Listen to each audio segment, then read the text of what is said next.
सब टाइम के बाद फिर वर्क की बात आती है, वर्क से रिलेटेड ये पिलर के बारे में आप क्या बताना चाहोगे, क्यों इंपॉर्टेंट है ये? सी 80% ऑफ द टाइम हम वो कर रहे हैं जो 20% रिजल्ट देता है, 20% ऑफ द टाइम हम वो करते हैं जो 80% रिजल्ट देता है। जब इंसान ने टाइम के पिलर को मास्टर कर लिया ना, तो वर्क में तो ऑटोमेटिकली अच्छा रिजल्ट आने वाला है। ये सारे पिलर एक्चुअली इसी तरह से जुड़े हुए हैं। अच्छा।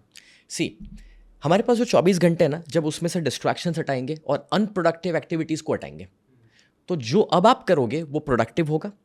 और अगर एक्स्ट्रा टाइम है तो उसमें लर्निंग डाल दो, एंटरटेनमेंट को स्वैप करो एजुकेशन से, तो ऑटोमेटिकली आप ग्रो करेंगे। आप जब ग्रो करेंगे तो आपका वर्क जो है उसमें तो प्रोडक्टिविटी आएगी, क्योंकि आप सही चीज़ों में बिजी हो। अब जहाँ तक सवाल है वर्क और उसके साथ जुड़ा हुआ नेक्स्ट पिलर है फाइनेंस वाला, अपना मनी वाला। तो जब आप सही वक्त सही चीज़ों में देंगे तो वर्क में तो आगे बढ़े ही बढ़े, काम अच्छा होगा तो पैसा तो आप बनाने ही वाले।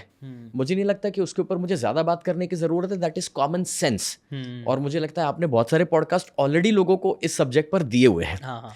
बट मैं एक ही सवाल अपने आप से हमेशा पूछता हूँ रात को सोने से पहले, कि यार आज मैंने क्या वो सारी चीज़ें करी जो मैं कर सकता था, जो करना ज़रूरी थी, जो मुझे मेरे अल्टीमेट गोल के करीब लेकर जा रही है। हफ्ते में एटलीस्ट मैं 5 येस अगर पाता हूँ तो मुझे लगता है कि यह हफ्ता वसूल है। और मेरे पास उसका एक रिव्यूइंग सिस्टम है, इसको मैं एक प्रोडक्टिविटी डायरी में कन्वर्ट कर चुका हूँ। अच्छा। तो हफ्ते में 5 दिन वो येस मुझे चाहिए, 6 दिन हो जाए तो बहुत अच्छी बात है, वरना एटलीस्ट 5 दिन। एंड वैसा ही पूरा महीने का रिव्यू और फिर पूरे साल का रिव्यू।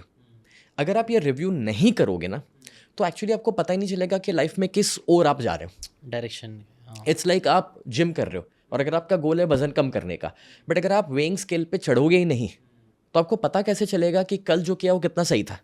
सही बात है। अगर आज वेइंग स्केल 200 ग्राम कम दिखा रहा है तो बराबर है, कल रात को जो आपने उबला हुआ सूप लिया था, सब्जियां खाई थी, वो सही था। लेकिन 400 ग्राम ज़्यादा बता रहा है तो पता चल गया कि वो थोड़ा सा जो टेस्ट कर लिया उसमें दिक्कत हो गई। तो लाइफ भी कुछ वैसी ही है, वर्क फाइनेंस ये सब कुछ उसको रिव्यू करते रहना पड़ता है। रिफ्लेक्ट करना पड़ता है उन चीज़ के बारे में। यस, एंड आई बिलीव कि work and money is all about numbers. काफ़ी सारे लोग नंबर्स देखने में कंफर्टेबल नहीं होते, चाहे वो बैंक अकाउंट है, क्रेडिट कार्ड के स्टेटमेंट्स हो सकते हैं, आपके इन्वेस्टेड मनी भी हो सकती है, लोन्स भी हो सकती है, आपके इंटरेस्ट रेट्स भी हो सकते हैं। नंबर्स जब आप देखने में अनकंफर्टेबल होंगे तो आप कभी भी फाइनेंशियल फ्रीडम क्रिएट नहीं कर पाओगे। Okay. What gets measured gets managed. तो अभी इसका फंडा बहुत ही सिंपल है कि अगर आपको ग्रो होना है मनी और फाइनेंस में, तो every day start seeing your numbers. At least हफ्ते में एक बार अपने अकाउंट डिपार्टमेंट में जाओ, महीने में एक बार देखो कि भी कितनी लोन बाकी है, क्या रेट पे चल रही है और क्या हो रहा है, कितनी ईएमआईज है, कहाँ पे क्रेडिट कार्ड में लीकेजेस हो रहे हैं। ओके। कुछ ऐसे खर्चे हैं जो शायद वो सब्सक्रिप्शन जा रहे हैं और वो आप यूज़ भी नहीं कर रहे हैं। यूज़ नहीं कर रहे। हाँ। तो ऐसी जो चीज़ें हैं, start focusing on all of those things. And I personally feel कि जब मैं लोगों को ये सारी बातें बताता हूँ ना, तो एक थोड़ा सा टैबू है अच्छा। कि अरे सर वो आप कहते हैं ना वो ब्लड रिपोर्ट, मतलब ब्लड रिपोर्ट करा दी और कुछ आ गया तो। और मैं कहता हूँ भाई जो है वही आने वाला है, कुछ नया नहीं आने वाला। और नहीं कराएगा बाद में पता चलेगा तो बीमारी बढ़ जाएगी। तो अभी फर्स्ट स्टेज पे समझ लेना।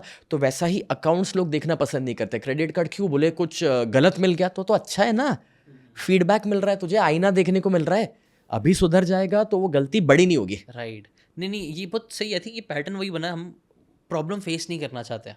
हमें कहीं ना कहीं पता होता है, और ये चीज़ मैंने भी कई बार अपनी लाइफ में नोटिस करा है, पता है कुछ तो गड़बड़ है, करना चाहिए था बट नहीं किया, और फिर कुछ खराब हो गया तभी जाके हम उसके ऊपर फोकस करना चालू करते हैं। ये भी एक पैटर्न कई सारे लोग का बना हुआ रहता है, राइट, क्योंकि हम वो शायद मे बी अनकंफर्टेबल सिचुएशन या फिर वो अनकंफर्टेबल चीज़ को फेस नहीं करना चाहते। कोई फियर है या क्या रहता है, एग्जैक्टली रीज़न क्या होता है? मुझे लगता है लोग है ना एक काल्पनिक दुनिया में, इमेजिनेटिव वर्ल्ड में जीना चाहते हैं, वो फिल्मी दुनिया कि बस मस्त मस्त मस्त मैं रहूँ हमेशा। बट जबकि आप जब शॉर्ट टर्म पेन उठाओगे तभी लॉन्ग टर्म आपको प्लेजर मिलने वाला है। लोग इंस्टेंट ग्रेटिफिकेशन के बाद पीछे भागते हैं। हमें वो इंस्टेंट ग्रेटिफिकेशन, इंस्टेंट काम और फोकस के ऊपर फोकस करना चाहिए, सही चीज़ों पर, भले से वो थोड़ा पेनफुल रहे, क्योंकि वो थोड़ा पेन उठा लेंगे तो बाद में Yes. ग्रेटिफिकेशन ज़्यादा मिलेगा। इंस्टेंट ग्रेटिफिकेशन बंद होगा तो मैं 3 चीज़ें इसके ऊपर कहूँगा। पहला, अमेजोन से बचना है, मिंत्रा से बचना है और गर्लफ्रेंड से बचना है। अभी देखो अमेजोन आपको नया मोबाइल फ़ोन लाके नो EMI पे देने वाला है, बट आपको चाहिए या नहीं is the question. No EMI, no cost EMI है इसलिए ले लूँ, उसका कोई मतलब नहीं है। मिंत्रा 50% डिस्काउंट 80% डिस्काउंट हमेशा चलने वाला है, बट आपके कबड़ में जगह है या नहीं है। एंड जहाँ तक गर्लफ्रेंड या फ्रेंड्स का सवाल है, अगर आपको आदत है कि भाई आप स्टारबक्स में बैठ के 150 रुपये की कॉफ़ी हर दिन उसके साथ पी रहे हैं, तो आप कभी मल्टीप्लाई करोगे बाय 30 और 365 दिनों से, और जब आप उसको मल्टीप्लाई करोगे 30 साल की जब ये आदत बन जाती है ना, तो लोगों के अपार्टमेंट्स कॉफ़ी में उड़ जाते हैं। अरे बाबा। ये नंबर्स कंपाउंडिंग में बहुत बड़े बन जाते हैं। और इसलिए मैंने एक चीज़ ऑब्जर्व करी है कि आज जहाँ पर मैं पहुँचा, तो मैंने भी अपना करियर माइनस से कर्जे से शुरू किया था। अच्छा। मेरे पिताजी ने मुझे 22 लाख का कर्जा दिया था 17 साल की उम्र पे, जहाँ से मेरा करियर शुरू हुआ था। उस ज़माने का 22 लाख आज के मुताबिक 80-1 लाख करोड़ के बराबर हो सकता है। अभी तब से लेकर अभी तक मैंने एक चीज़ देखी कि मैंने ना अपना पहला इन्वेस्टमेंट शुरू किया था 18 साल की उम्र पे, 50,000 रुपयों से शुरुआत हुई थी, बट वो जाने अनजाने में हो गया, तब उतनी समझ नहीं थी। और धीरे धीरे धीरे वो इन्वेस्टमेंट्स, चाहे वो SIP के मॉडल में कोई थे, कोई इंश्योरेंस के माध्यम से थे, मेडिक्लेम से अपने परिवार को प्रोटेक्ट करने के लिए थे, और रियल एस्टेट, क्योंकि सबसे पहले तो हम बेघर थे तो घर ही बनाना था। हाँ। और वहाँ से हमने शुरुआत करी थी। बट मैंने ये देखा कि मैं कोई भी बिजनेस से जितना पैसा कमाया ना, उससे ज़्यादा तो जीशान भाई मुझे पैसा, मेरा जो वो प्रॉपर्टी था उसने मल्टीप्लाई करके दे दिया। And that is where I realised कि यार ये 6 साल में जब वो घर मैं चेंज कर रहा हूँ, तो उसमें जो ग्रोथ मुझे मिला है उतना तो मैंने बिजनेस में कमाया ही नहीं है। और वो इतनी अच्छी समझ मुझे मिल गई तब, ये बात होगी 2007-8 के आजू बाजू की। अच्छा, ओके। तो तब से लेकर अभी तक मैंने मेक श्योर किया कि अब मैं पहले ये डिसाइड करूं कि मैं जो भी हर महीने कमा रहा हूं ना, उसमें से मुझे कितना इन्वेस्ट करना है, खर्चे बाद में। आज जितने भी लोग मुझे सोशल मीडिया पे कभी देखते हैं, और अगर वो ये देखे कि भी कोई 5 स्टार होटल में मैं रुक रहा हूँ, या फिर कोई BMW या मर्सिडीज चला रहा हूँ, या लोग ये भी देखते हैं कि बिजनेस क्लास में मैं ट्रैवल कर रहा हूँ, पीपल थिंक ये बंदा फ्लॉन्ट कर रहा है।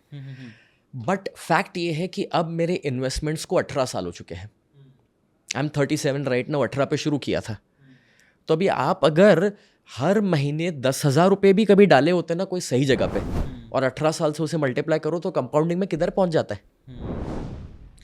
तो the life which I am living today, मैं ये कहूँगा कि वो इन्वेस्टमेंट का सिर्फ इंटरेस्ट है, उसमें मेरी लाइफ मैनेज हो रही है।